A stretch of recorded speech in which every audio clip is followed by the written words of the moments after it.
એક મસ્ત વાર્તા.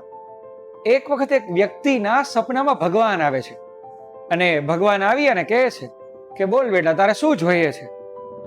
માણસે શરૂ કરી પોતાની રામ કહાણી. એને પોતાના જેટલા દુઃખ હતા એટલા બધા કહ્યા કે પ્રભુ, આટલું બધું દુઃખ છે, તમે કહો શું કરું આમાં?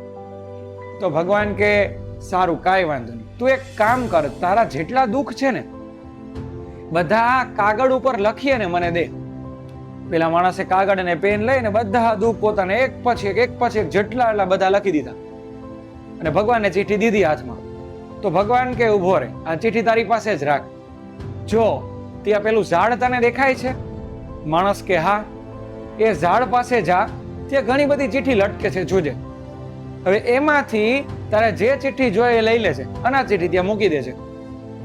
પેલો માણસ ગયો, ચિઠ્ઠી એક ખોલી, તેમાં લખ્યું હતું કે પત્ની જતી રહી છે, સંતાનો સાથે રહેતા નથી અને આખો દિવસ એકલાને જિંદગી કાઢવી પડે છે.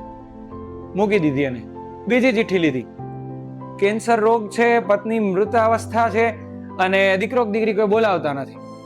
ત્રીજી ચિઠ્ઠી ઉપાડી, માતા પિતા સાથે રહેતા નથી, પત્ની સાથે જામતું નથી અને બાળકો સાવ વિચિત્ર સ્વભાવના થઈ ગયા છે, એટલે ઘરમાં રહેતો નથી.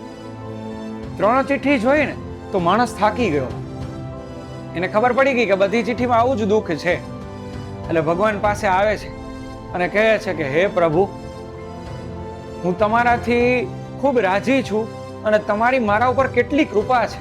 આ બધાને તો જો કેટલું દુઃખ છે સંસારમાં, મારે એનું 1% દુઃખ નથી.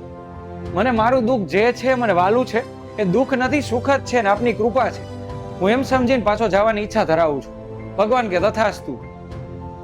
આ વાર્તા છે ને આપણને એ શીખવે છે કે આપણે હર હંમેશ ઈશ્વર પાસે છે ને ફરિયાદ જ કરતા રહ્યા. કોઈ દિવસ આપણે ગરીબના ઝૂંપડામાં જઈને જોયું નથી કે દુઃખ કોને કહેવાય.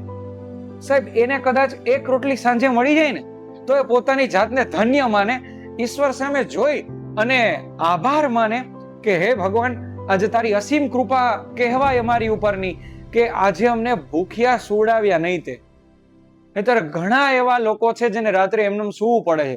આજે અમને ભોજન ભરપેટ મળી ગયું, એના માટે આભાર.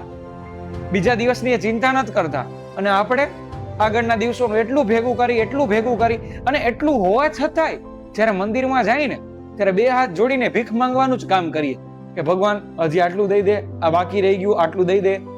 તો વિચારજો આપણી પરિસ્થિતિ કેવી છે. કોઈ જાતનો સંતોષ જ નથી. વિચારા જેવી વાત છે.